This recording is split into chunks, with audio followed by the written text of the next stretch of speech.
movimento triunfalista ou a teologia do bem-estar? Como que esse tipo de teologia, ele tem sido bastante utilizada hoje no meio da igreja para definir o favor de Deus, a fé ou a salvação das pessoas. Não é necessariamente que quero falar sobre a prosperidade ou uma crítica a esse tipo de movimento, mas eu quero mostrar para vocês como que está no meio da igreja há muitos anos esse conceito associado ao bem-estar social, à condição financeira, esse ideal de que Deus é a favor dos ricos ou que Deus é a favor dos pobres, como que esse conceito está presente na igreja e como que ele tem sido uma fonte de heresias no meio daqueles que se dizem evangélicos. O mesmo aconteceu também no meio católico.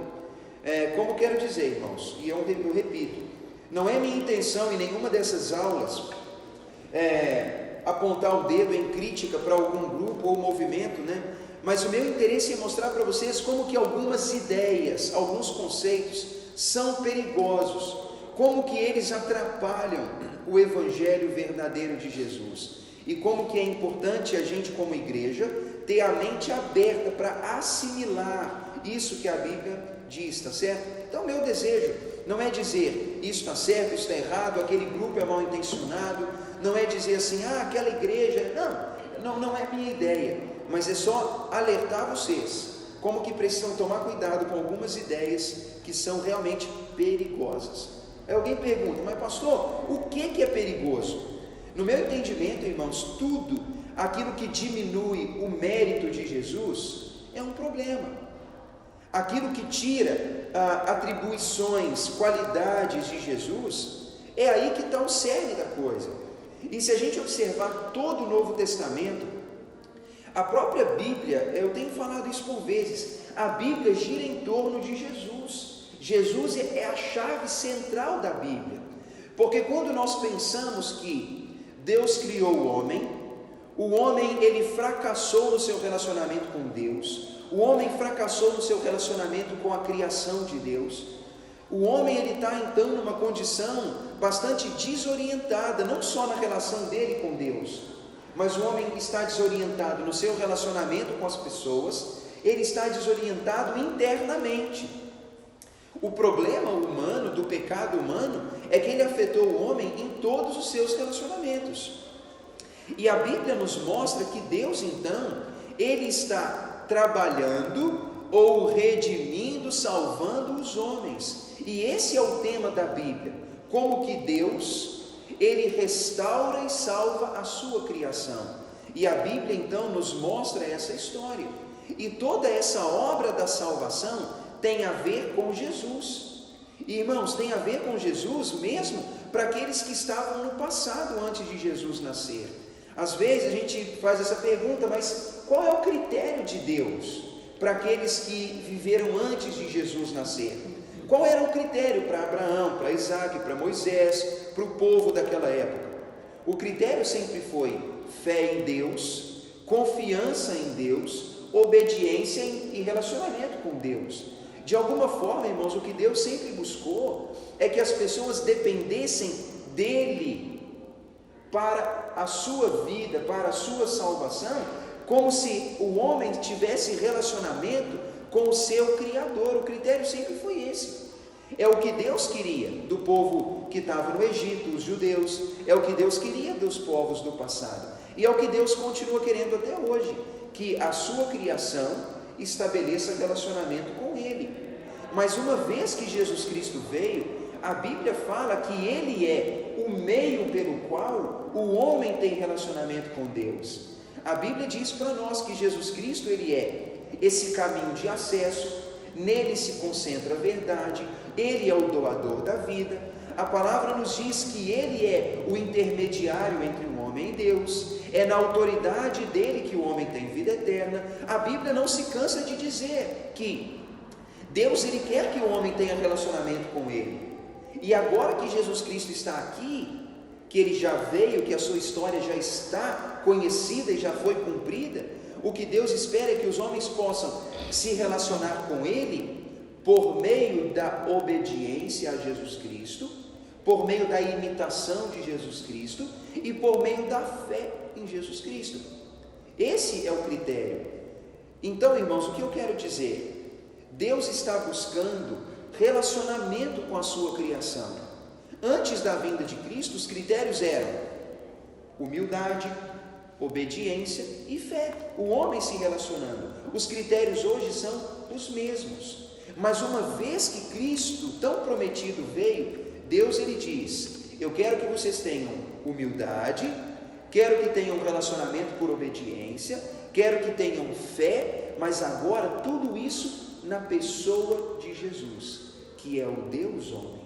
Ele então se torna para nós o meio de acesso e relacionamento até Deus. E o próprio Jesus disse em João capítulo 17, versículo 3, que a vida eterna, ou seja, a vida que vem de Deus, do Deus eterno, ela consiste em que o homem creia no Pai e no Filho. E a Bíblia vai dizer, João vai dizer, que se alguém rejeita o Filho, essa pessoa rejeita também o Pai.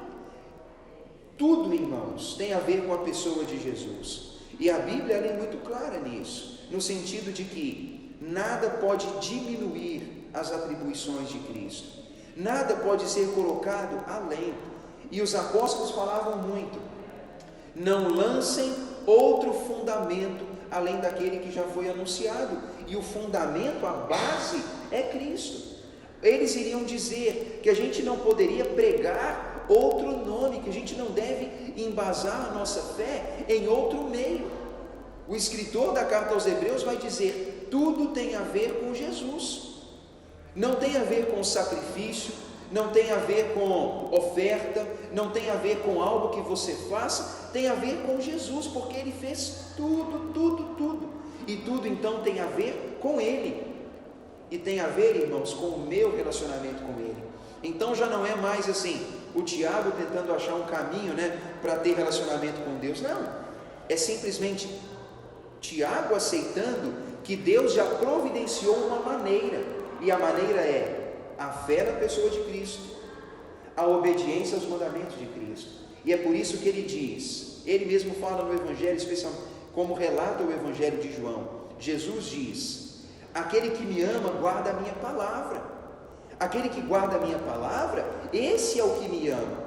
E se alguém então guarda o que eu disse, esse então passa a ser morada de Deus, ou seja, ele passa a ter esse relacionamento de intimidade com Deus.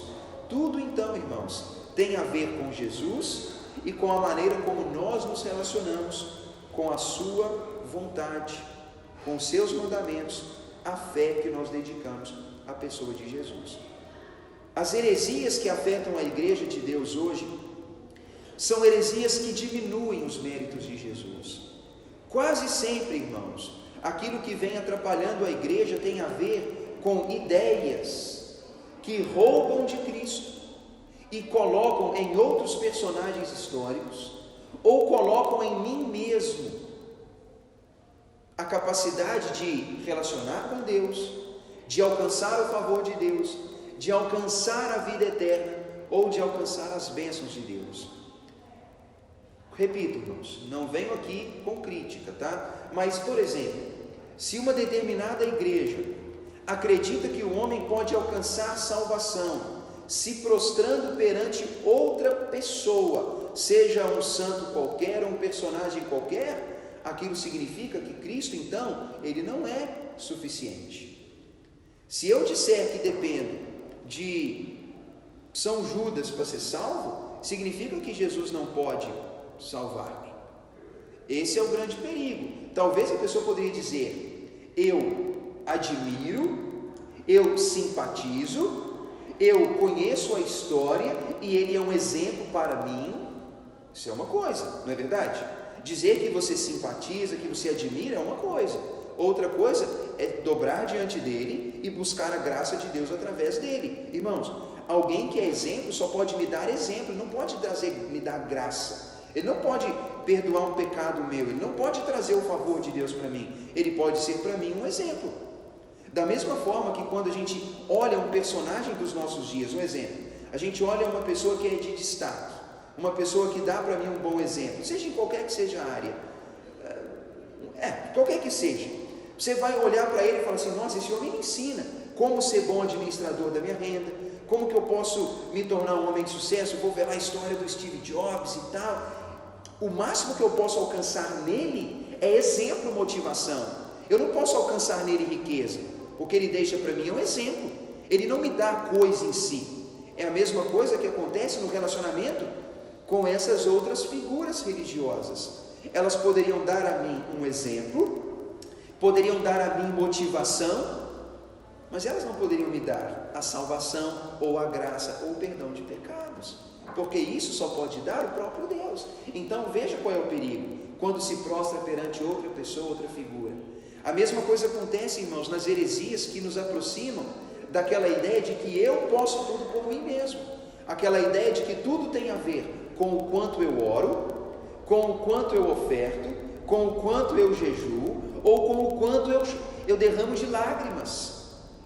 Tudo então parece que tem a ver comigo também, com a intensidade do que eu faço. Aí alguém vai dizer: pastor, mas cuidado que você vai cometer um erro agora, porque a Bíblia não fala que a gente tem que orar, que a gente tem que jejuar e orar para que a gente tenha autoridade espiritual, que a gente tem que fazer? Tem, irmãos, mas até mesmo o esforço pessoal e o exercício da fé, ele se torna perigoso, porque ele também tira de Jesus, porque passa a parecer então que tudo tem a ver comigo. Aí eu falo: Deus, mas eu orei muito, então tem que acontecer, não tem? Ou eu jejuei muito, tem que acontecer. Ou eu pedi muito, tem que acontecer. E aí não acontece. Ou quando a gente vai até a igreja e deposita lá todo o dinheiro que a gente tem, né? Como esses dias meu pai me mandou um vídeo me mostrando, né? Um líder religioso falando isso: olha, você vai dar tudo o que você tem, tudo. A palavra é tudo. Você vai dar tudo o que você tiver. Você vai colocar tudo no altar. E aí eu vou orar para Deus, e Deus então vai te devolver. Aí a pessoa vai lá então, ela dá o dinheiro do aluguel, o dinheiro das despesas, da escola do menino, do IPVA do carro, ele coloca tudo lá. E o que a gente pensa? Eu dei tudo então Deus, eu entreguei tudo, agora você tem que ir, é a hora da devolução. E aí a gente costuma ver que não acontece. A tal prosperidade, ela só se dá na vida de uma classe reduzida de pessoas no meio da igreja. Aí é onde vem a frustração. Quando eu falo isso, irmãos, eu estou pegando pesado, né? Mas na igreja evangélica quase que só prospera a liderança da igreja, não é verdade? E eles usam eles como exemplo: olha o que Deus fez comigo, olha o que Deus fez comigo. É claro, fez comigo mesmo. Eu tirei 1.000, 10.000, 5.000, 15.000, eu arrecadei aqui só aqui R$1 milhão, eu prosperei mesmo. E aí é fácil prosperar tirando do próximo, né? Irmãos, eu não estou falando que Deus não abençoa, porque Deus abençoa a nossa vida, mas a gente observa que isso é injusto, porque a gente vai lá e faz aquilo, e passa então a ter a ver comigo, o quanto eu dei. E, irmãos, esses são perigos, porque tudo isso diminui os méritos de Jesus, tudo isso diminui o critério que Deus estabeleceu, e esse é o grande problema. A teologia nossa então fica sem Cristo, sem a graça, sem a bondade de Deus, e ela então passa a ter a ver comigo e com o quanto eu faço. E a Bíblia vai dizer: tudo é pela graça, tudo é o favor imerecido. O homem tem que ter fé e confiança, e Deus, Ele não ignora a nossa fé. Deus não rejeita o nosso ato de humilhação, de bondade. Irmãos, eu creio de todo o meu coração, isso aqui não é bobeira mesmo não, eu acredito que se a gente ora, se a gente confia e pede a Deus, Deus pode fazer, e que Deus de fato faz, por vezes, coisas que nos surpreendem. Talvez muitos de nós aqui poderiam dizer: eu já fui alvo disso, irmãos, já fui alvo disso muitas vezes, por vias surpreendentes e sobrenaturais. Você fala: poxa vida, Deus faz mesmo. Mas a grande questão, irmãos, é que muitas vezes não é ato de fé em Deus ou de confiança no próprio Deus, é um ato de coragem do próprio homem. É como se o homem fosse estimulado: eu quero ver se você tem coragem de dar. Então passa a ver muito assim, eu sendo recompensado pela minha abnegação, ou eu recompensado pela minha ousadia. Então tudo fica um pouco centrado no eu, e acaba então não tendo fé. Porque, irmãos, quando a motivação já é: vou provar, vou semear e vou reconquistar, aquilo ali costuma não ter fé, toma ares então de barganha. Eu afirmo que existe no meio da teologia esses conceitos perigosos que diminuem a pessoa e a obra de Jesus, e esse é um grande perigo. Nós vamos orar, irmãos, mas eu gostaria de dizer o seguinte: o que o homem vai tentando adquirir pela força ou pelos meios humanos, Deus está disposto a dar de graça. É pela graça. As ofertas de Deus são ofertas graciosas. Elas não são alcançadas em barganha ou troca, porque Deus ele não faz negócio com o homem. Deus ele dá generosamente, ele oferece gratuitamente, e é assim que Deus trabalha, em graça. Exige o ato da fé, exige o ato de pedir, o ato de confiar, mas se por trás da tal fé e do pedir tiver uma barganha escondida, isso deixa de ser fé, e eu acredito que isso deixa de ser uma busca pela graça. E Deus, irmãos, o que Ele nos oferece é sempre pela sua graça e pela sua bondade. E a gente vai orar, depois quero meditar um pouquinho mais com vocês, pensando nesse assunto, tá? Santo Deus, nós louvamos o Teu nome, Pai, porque o Senhor é bom, o Senhor é justo. Eu quero Te pedir nessa hora, Deus, que o Senhor perdoe pecados que nós cometemos, que o Senhor perdoe, Pai, pelas vezes que nós deixamos de fazer aquilo que era correto, pelas vezes, ó Pai, em que nós cedemos a certas pressões ou certas intenções, e nós perdemos, ó Deus, de vista o padrão da excelência, o padrão das boas obras, o padrão da virtude. Eu quero pedir, Deus, que o Senhor possa trabalhar na nossa vida, para que nós sejamos cada vez mais parecidos com Cristo, e que nós sejamos cada vez mais dominados pelo Espírito Santo. Eu gostaria, Deus, de pedir que o Senhor nos ajude a entender a Tua vontade, que o Senhor nos ajude, ó Pai, a assimilar aquilo que o Senhor nos ensina, para que nós não sejamos enganados de forma nenhuma. Não permita, Pai, que o nosso coração seja realmente confundido. Não permita, Pai, que nós venhamos a enfraquecer em nossa fé, como se nós duvidássemos. O desejo, Pai, que nós temos todos os dias é de buscar o conhecimento, e que esse conhecimento, Pai, possa produzir em nós cada vez mais fé, cada vez mais confiança. Confiança, Pai, no Deus que é bom, no Deus que não tem que ser comprado, ou Deus que tem que ser convencido, mas o Deus que é bom por natureza. Eu gostaria, Pai, que o Senhor nos ajudasse a viver isso na nossa vida diária, que nós sejamos, ó Pai, pessoas que oram, pessoas que confessam fracassos, pessoas que apresentam sonhos e desejos, mas pessoas, ó Pai, que confiam na Tua bondade, e que nós possamos, ó Deus, aprender a depositar nos Teus pés aquilo que nós precisamos, crendo que o Senhor pode fazer e que o Senhor faz. Eu te peço, Deus, que o Senhor nos dirija nesse momento, e não apenas nós que estamos aqui, mas Deus amado, visita a Tua igreja, Pai, espalhada pela terra. Dê, ó Pai, a nós que somos aqueles que nos intitulamos povo do Senhor, que nós sejamos uma bênção para esse mundo, que a nossa vida, Deus, possa ser uma vida que estimula o melhor das pessoas, e que as pessoas convivendo com a gente, que elas possam ver a presença do Senhor em nós. Esse, Pai, é o nosso desejo, e assim nós te pedimos, use essa aula, Pai, para a nossa edificação e para o nosso crescimento espiritual. Te pedimos isso em nome de Jesus. Amém. Uma coisa, irmãos, que a gente tem observado hoje com muita clareza é que nós vivemos numa sociedade que é altamente capitalista. O capital, o dinheiro, o valor, a moeda é o que define muitas coisas. E curiosamente, no meio da igreja, a gente observa que a própria igreja ela estabeleceu um relacionamento com o capital, com o dinheiro, que foi muito curioso. A gente, quando estuda um pouquinho da história da igreja, a gente observa assim que a igreja ela teve um momento muito apegado ao dinheiro. As instituições financeiras são riquíssimas. Irmãos, o Vaticano é riquíssimo. É um negócio assim que a gente observa, a gente assiste, a gente vê tem lá um lugarzinho no chão, um cercadinho, que tem lá um metro quadrado de lápis lazuli, que é uma pedra preciosíssima, que aquilo ali vale milhões. Você anda lá, tem uma estátua de ouro de sei lá quantos quilos, que vale não sei quanto, você tem ali, aquilo ali. Tem muito dinheiro lá. As igrejas evangélicas têm muito dinheiro. Outras religiões estabelecem um relacionamento muito forte com o dinheiro. A igreja é conhecida pelo dinheiro que ela gere, pelo dinheiro que ela administra. Então a gente vê que a história da igreja está marcada por domínio de terras, pela aquisição de bens materiais. A igreja, ao longo dos anos, ela ganhou terreno, a igreja ganhava lote, ela ganhou um lugar para fazer um país, como é o caso do Vaticano, ou a igreja está ganhando e adquirindo posses e posses e posses, uma instituição que adquire muito. Mas ao longo da história a gente ouve também personagens da igreja que abriram mão das suas posses para viver uma vida de pobreza e abnegação.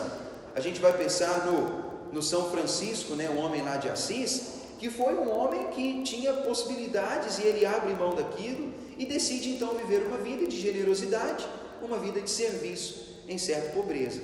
E isso acontece frequentemente, uma relação que tem muito a ver com dinheiro.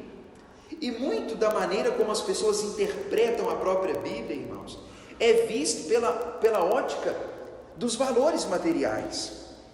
América Latina, a gente sabe que a gente está num dos lugares bem desfavoráveis no mundo, onde a gente tem muita pobreza. Quando você pensa em pobreza no mundo, a gente logo pensa na África e pensa na América Latina, A América que tem as línguas latinas. A gente vai pensar na América Central, na América do Sul, a gente vai pensar na África como locais bem desfavorecidos. E começa a brotar na América Latina, uns anos atrás, o que nós chamamos de teologia da libertação, que não tem nada a ver com expulsar demônio, ou que depois vira também a teologia da missão integral, que é uma espécie de teologia feita através do cenário de pobreza. Foi uma teologia, irmãos, que ela foi estabelecida por teólogos da América Latina, desenvolvida na seguinte ideia: o projeto de Cristo de salvação, ele tem a ver com libertação espiritual, mas também com libertação econômica, social e política. Considera o pobre não como um objeto do nosso cuidado, da nossa ação social. Ele não é objeto da caridade, mas na própria pobreza há o caminho da salvação. Como se na pobreza o homem estivesse mais encaminhado para a salvação. Resumindo, falando de uma maneira bem vulgar e simples, Deus então está com o pobre. É como se o Deus que os teólogos dos Estados Unidos e da Europa, que sempre foram os teólogos mais reconhecidos, sempre apresentaram uma visão de Deus a partir de uma condição favorável, porque todo mundo fala, os Estados Unidos está bem lá, o povo está bem estável, eles não sabem o que é pobreza. O povo da Europa, da Suíça, da França, da Alemanha e da Inglaterra, eles não sabem qual é o cenário da pobreza. Então, a relação que eles têm com Deus, ela é vivida numa posição de comodidade.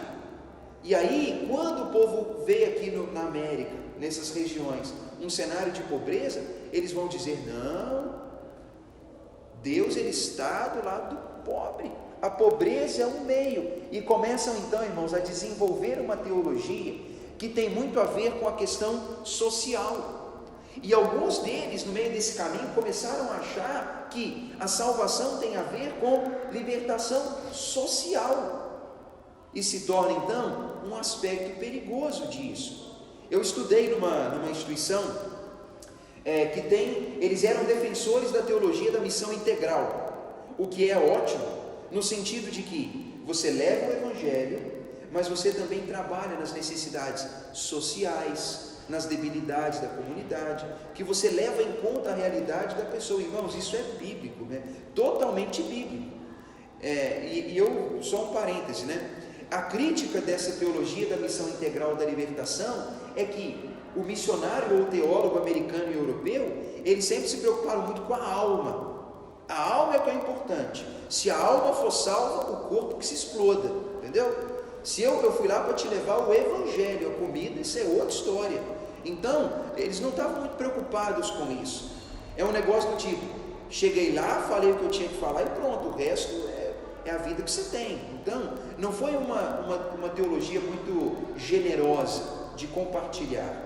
Então, a teologia da missão integral focou muito nesse aspecto social, nessa necessidade.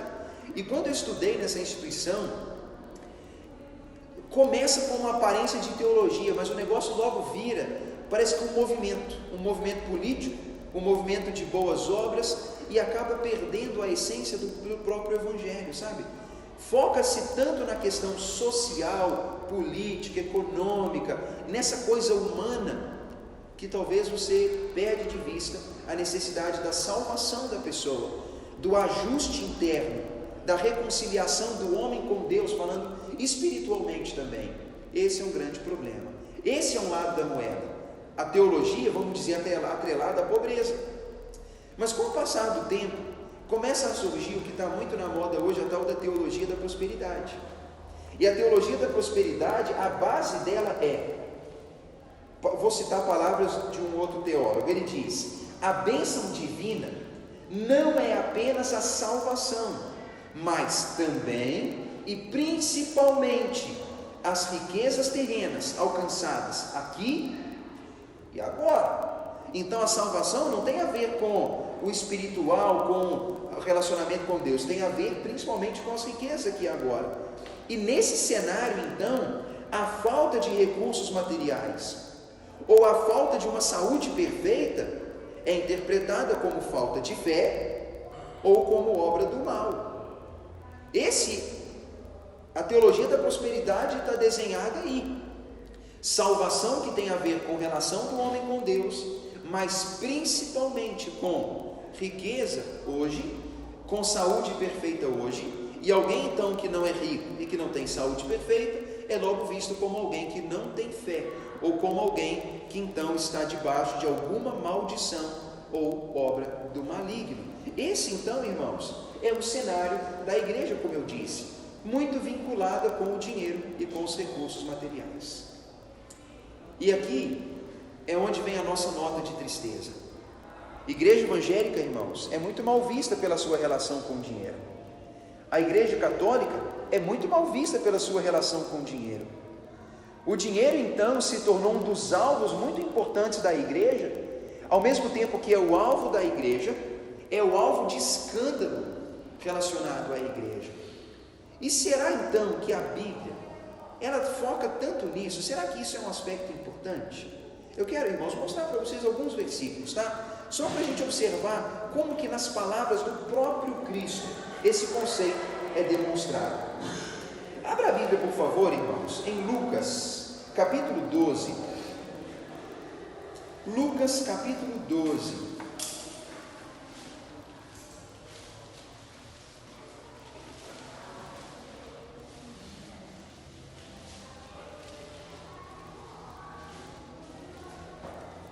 Evangelho de Lucas, capítulo 12, nós vamos ler o versículo 13, 14 e 15.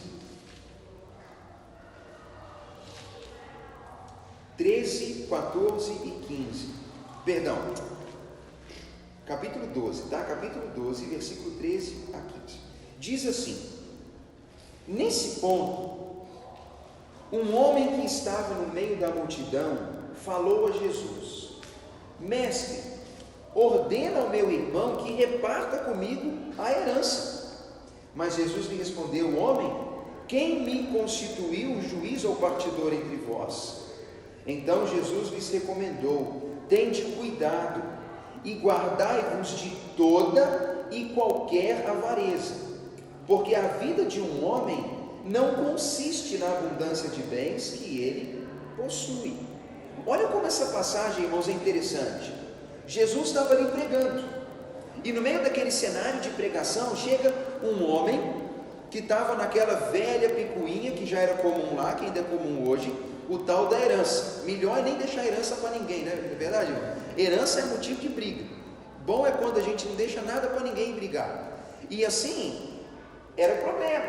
e um não queria partilhar a herança direito. Naquela época, irmãos, o cenário de bens era bem diferente. O irmão mais velho tinha direito a metade dos bens, o dobro dos outros, tinha uma série de regrinhas.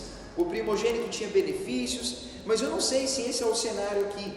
O cenário é, um estava descontente com a sua parte, e ele chega então a falar, aproveita da autoridade de Jesus, da credibilidade, e fala, vou arrumar alguém de peso, que ele então vai defender minha causa. Jesus, convence meu irmão, manda ele me dar a minha parte, manda ele me dar o que é meu.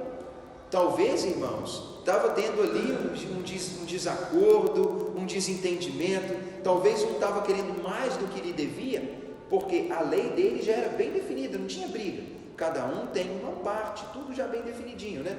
Mas ele então, provavelmente insatisfeito com o que tinha, e Jesus fala, cuidado, e guarde a sua vida. Olha a expressão que Jesus usa, de toda e qualquer avareza. Jesus então está preocupado com a avareza em todas as suas formas, em todas as suas aparências, toda forma de avareza. E quando ele usa a expressão toda e qualquer, é no sentido de mostrar que não é só aquela avareza característica, né, do homem que quer ganhar mais que o outro e ele faz tudo para aquilo. Não, a avareza em todos os seus aspectos, mesmo aquela que poderia parecer inocente. Jesus fala, toma cuidado com tudo o que se assemelha à avareza, porque a vida do homem, ela não tem nada a ver com a abundância que ele possui. A vida do homem não tem nada a ver com isso. E Jesus Cristo, quando fala isso, irmãos, há 2000 anos atrás, ele não vivia na época do capitalismo. Jesus não vivia na época da barganha, como é o que aconteceu já na nossa modernidade. Mas o cenário de antigamente é o mesmo cenário de hoje. Os valores materiais sempre tiveram um peso muito decisivo no valor de uma pessoa. O homem já não é mais medido por aquilo que ele é, não é verdade? Isso é que é triste. O homem ele já não é mais ouvido em alguns contextos, se ele não puder dizer eu sou fulano de tal. É por isso que em alguns lugares que a gente vai, antes da pessoa tomar a palavra, ela diz, eu sou fulano de tal, dono da coisa tal, empregado tal, da empresa tal, eu sou isso. Aí a hora que ele apresenta as credenciais, então o povo diz, tudo bem, você pode então ser ouvido. Agora se você chegar e falar, olha, eu sou fulano de tal, eu não tenho nada, não adquiri nada, mas sou pai de família, trabalhador, trabalho todo dia e sou um homem muito habilidoso, porque eu rebolo com o salário mínimo e vivo com o salário mínimo, filho. Viver igual você vive é fácil, difícil é viver igual eu, né? Imagina, irmãos, o trabalhador tinha que falar isso mesmo, né? Difícil é viver igual eu, viver com R$998, isso aqui é difícil. Então, aí essa pessoa não pode ser ouvida, porque para ser ouvido, a pessoa tem que ter algo para apresentar. É o cenário nosso hoje. E isso, irmãos, isso sempre moveu a existência humana. Tudo atrelado a esses valores materiais. Isso então definiu muito as coisas. Mas olha o que Jesus vai dizer. A vida do homem, ela não tem nada a ver com isso. Não pode ser isso o que atribui valor a alguém. E olha, irmãos, esse é um alerta para nós. A gente, é claro que todos nós deveríamos desejar adquirir o máximo possível, sem perder os nossos valores, porque é justo, nobre e saudável que a gente progrida, prospere e alcance mais, né?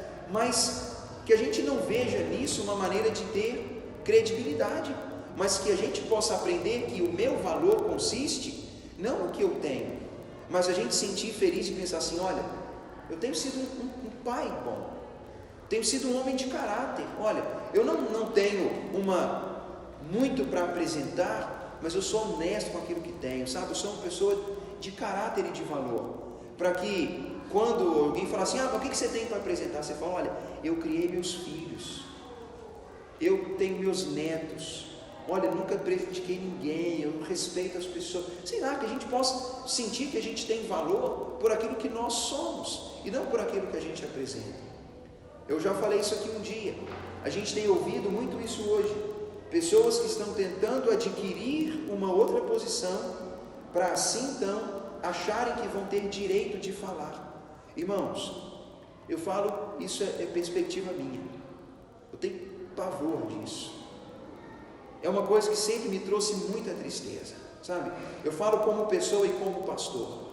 Sempre que vi alguém priorizando um rico em detrimento do pobre, ou o que chega de carro, ou o que chega a pé, o que chega num carro bom, num carro ruim, aquele que dá uma oferta maior do que dá uma oferta menor, irmãos, isso é muito feio, sabe? Isso me traz uma tristeza muito grande, porque não pode ser isso que atribui valor, sabe? E às vezes no meio da igreja é isso que acontece. O próprio povo da igreja, ele tem uma peneira, né? E pastor então é mestre nisso. Pastor, ele sabe. O povo chega na igreja e dá uma olhada e fala, aquele ali, fala, aquele é melhor para mim, aquele ali. Irmãos, isso não dá. E aí a gente começa logo a ver que a própria igreja, ela valoriza o homem de acordo com a sua posição. Normalmente o mais simples tem poucas oportunidades. O rico, que pode ser o canal do bom dízimo, da boa oferta, do bom retorno, ele logo é promovido a um cargo, ele logo toma a palavra, você bota ele sentado ali nas cadeirinhas do altar e dá para ele uma nova posição. Mas enquanto isso, e aquela pessoa simples, que é um bom pai, um bom cidadão, um trabalhador honesto, a pessoa é avaliada nesse sentido. E Jesus Cristo diz, não é isso o que define o valor de um homem. Irmãos, que a gente aprenda isso na nossa vida, que a gente não se engane com isso. E a prova que a gente vê, as notícias que a gente observa hoje no nosso país são assim. Você fala, o dono da Odebrecht, o cara tem um patrimônio bilionário, os caras é corrupto, o cara compra os outros. Será que esse homem tem mais valor do que aquele trabalhador assalariado ou aquela mulher que vive lá de Bolsa Família? O valor dele é maior? Para a sociedade é, mas o caráter dele pode não ser tão aprovado quanto daquela pessoa. Ou as notícias hoje mostram para nós que não é isso que define, ou que por vezes a gente ouve na rua, o mendigo, o homem da rua lá que achou um dinheiro e ele logo devolve, ele viu, fulano esqueceu aqui, ele vai lá e fala, não, isso aqui é seu. Aí a gente fala, poxa, mas ele não tem valor, porque ele nem tem dinheiro, né? Mas ele demonstra que tem valor, e é isso que Jesus quer mostrar, que o valor não está nisso, mas era assim que os homens mediam a si mesmos. Tem não vou ler o texto até por causa do horário, mas tem uma palavra, irmãos, em Gálatas, vou citar, né, porque às vezes alguns estão anotando, está lá em Gálatas capítulo 3, versículo 14, a Bíblia fala ali o seguinte, que Paulo diz que nós deveríamos então ser pessoas que alcançam a bênção de Abraão, herdeiros da bênção de Abraão. Há algumas pessoas que usam esse texto para dizer que nós então precisamos tomar posse das bênçãos de Abraão, das bênçãos que Abraão recebeu. Aí lá em Gênesis capítulo 13, nos primeiros versículos, fala que Abraão era um homem próspero, ele tinha muito gado, ele tinha servos, ele tinha rebanhos, e que as posses de Abraão eram tão numerosas que havia conflito entre as posses dele e as posses do Ló, sobrinho dele. Eles tinham tantas posses que eles então não tinham espaço suficiente para tanto rebanho e tanta riqueza, e que eles tiveram então que se separar. Aí o que as pessoas logo pensam? Opa, tomar posse das bênçãos de Abraão. Aí eu olho para o Antigo Testamento e falo, Abraão era abençoado, não era? Ele tinha gado, ele tinha servos, ele tinha isso, ele tinha aquilo. E a gente então começa a ouvir pessoas dizendo que a bênção de Abraão que eu preciso herdar é também o gado, os servos e aquele patrimônio. Quando na verdade, irmãos, Abraão é para nós um canal de bênção por causa da sua fé. A bênção de Abraão está vinculada à fé. Tanto que Abraão é descrito na Bíblia não como um homem de posses. O foco não é esse, é dizer que ele é um homem de fé.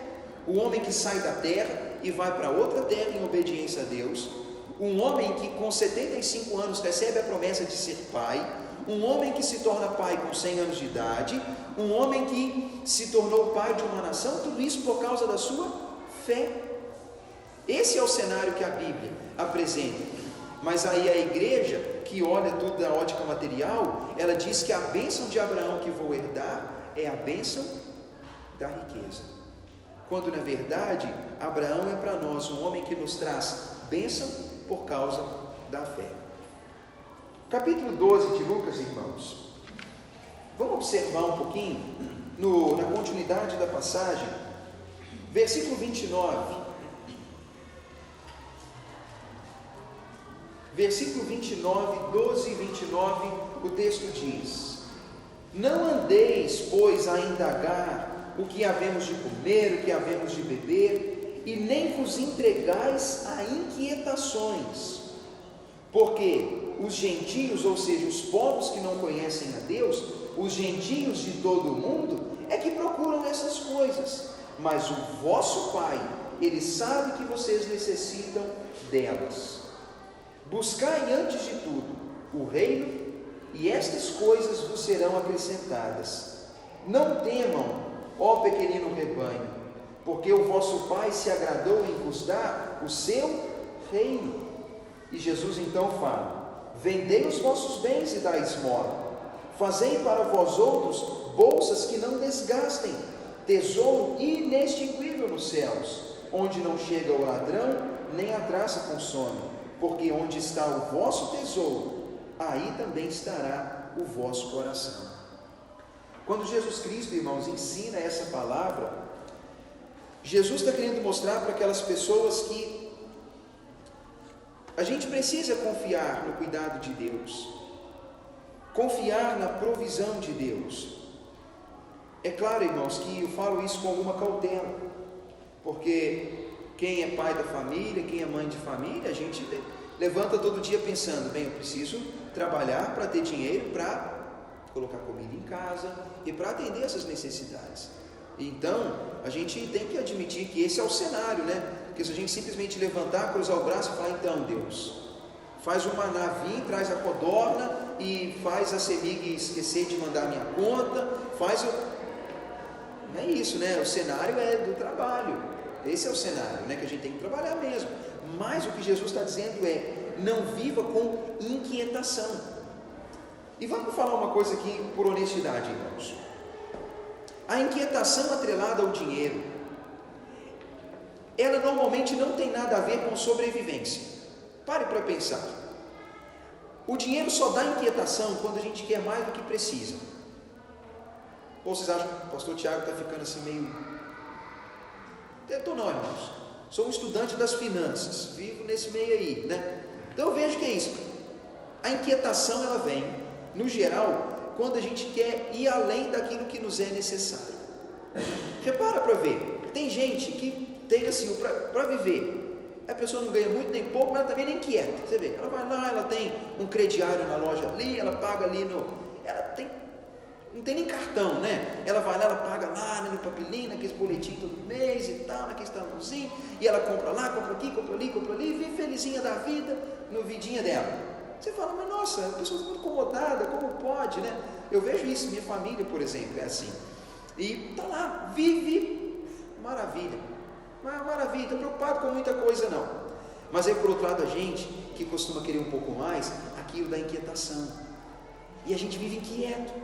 Aí a gente parece assim, nem celebra o que tem. Eu falo: mas como pode? Ela ganha 5 vezes menos que eu, mas ela vive tão melhor que eu. Por que assim? Irmãos, o dinheiro, ele dá uma inquietação muito grande, sabe? E Jesus fala: povo, fica muito inquieto não. Dinheiro dá muita inquietação, a riqueza traz essa inquietação.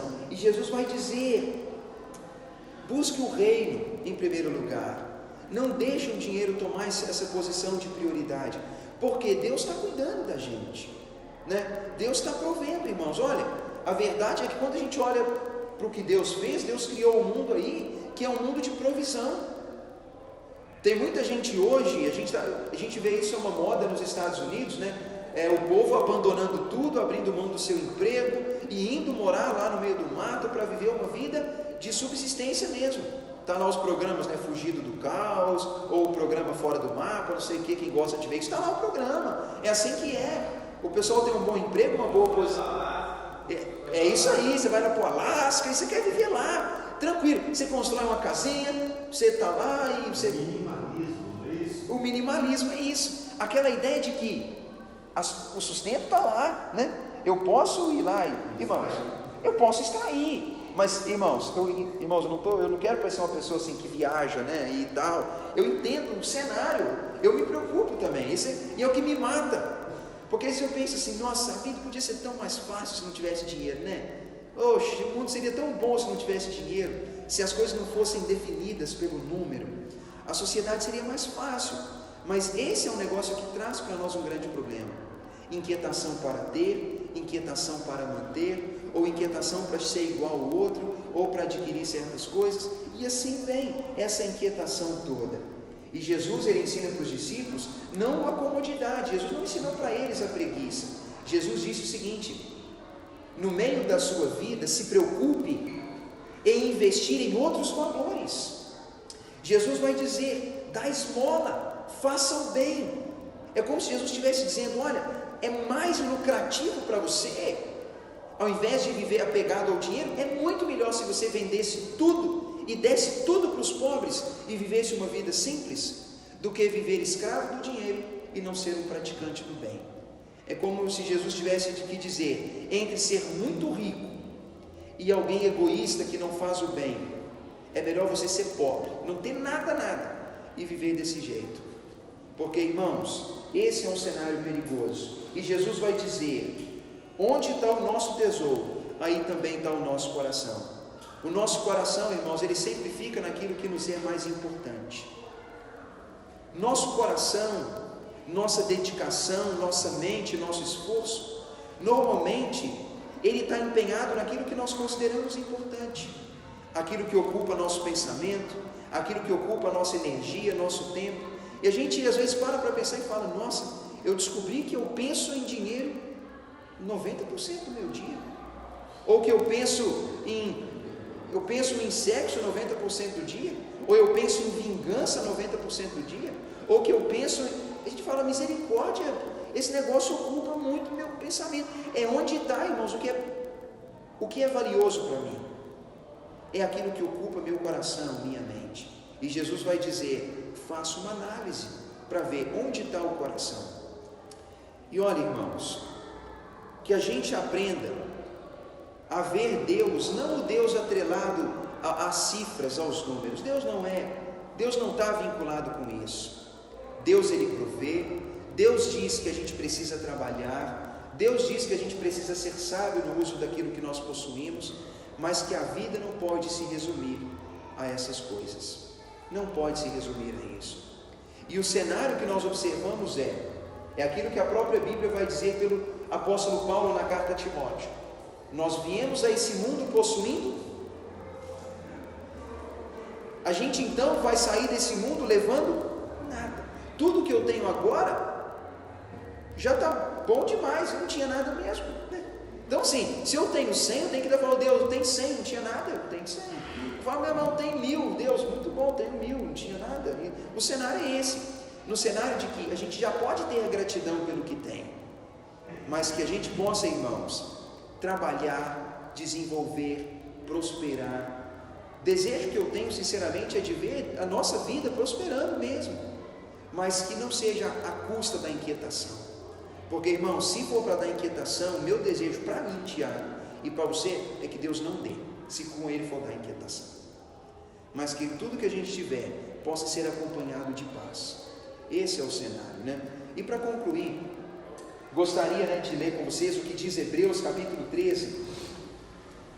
Hebreus capítulo 13, versículos 5 e 6.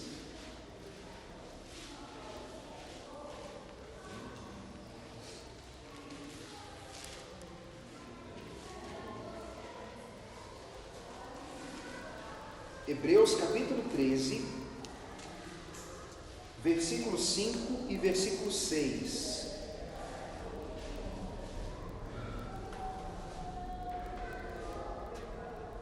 O versículo 5 diz: seja a vossa vida sem avareza.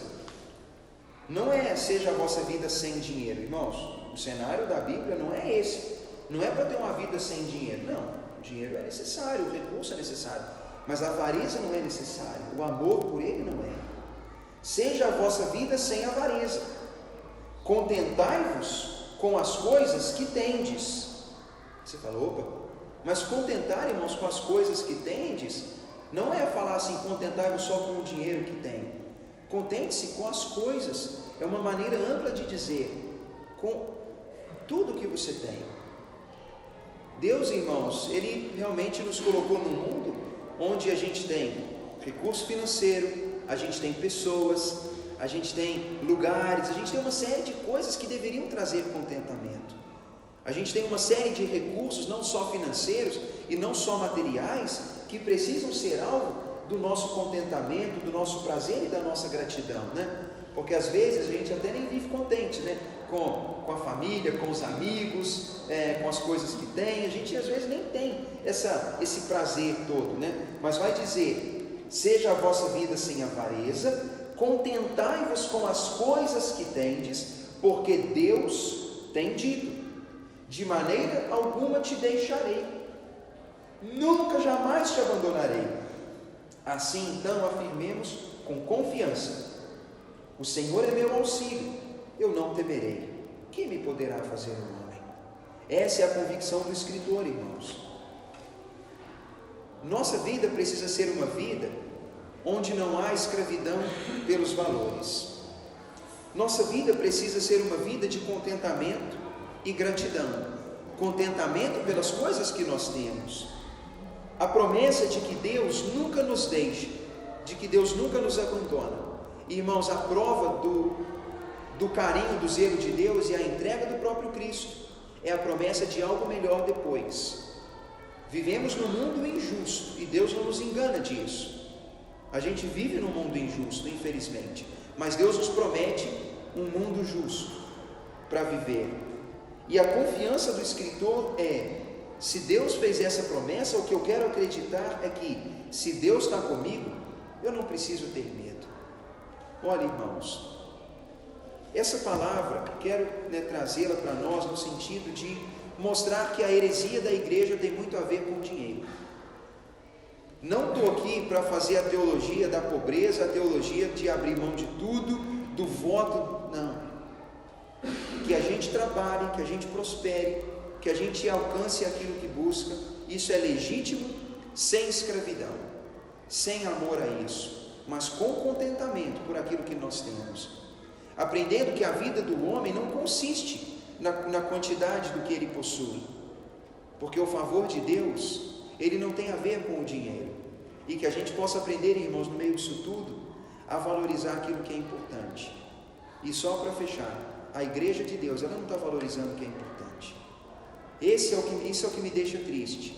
A igreja parece que hoje ela quer número, porque número significa gente. Gente, teoricamente, significa dinheiro. Então, eu quero gente por causa de dinheiro. Aí você pensa, é isso que importa? Ou eu vou fazer coisas e coisas para adquirir dinheiro? Irmãos, a gente tem que servir pessoas. E que a igreja de Deus aprenda que o dinheiro que ela tem é para servir pessoas. Não adianta ter milhões no banco lá na conta da igreja, se os irmãos da igreja estão passando fome. Não adianta ter lápis azul lá no chão da igreja, se aquilo não pode servir as pessoas. Não adianta, irmãos, essas coisas se as pessoas estão passando necessidade. E a gente precisa aprender que os recursos são usados em prol do que mais importa. E é gente que importa. É gente que importa. E Deus estava preocupado com gente. A igreja primitiva, os apóstolos estavam preocupados com gente. Só que a igreja hoje, ela está fazendo o caminho inverso. O dinheiro servia pessoas. Hoje pessoas servem para trazer dinheiro. Eis aí a heresia da igreja. E Pedro já disse lá em 2 Pedro capítulo 2: movidos por avareza, os falsos profetas farão comércio de vós. E isso foi um alerta. E um problema na igreja tem a ver com isso hoje. Que Deus nos ajude, irmãos, a prosperar sem inquietação.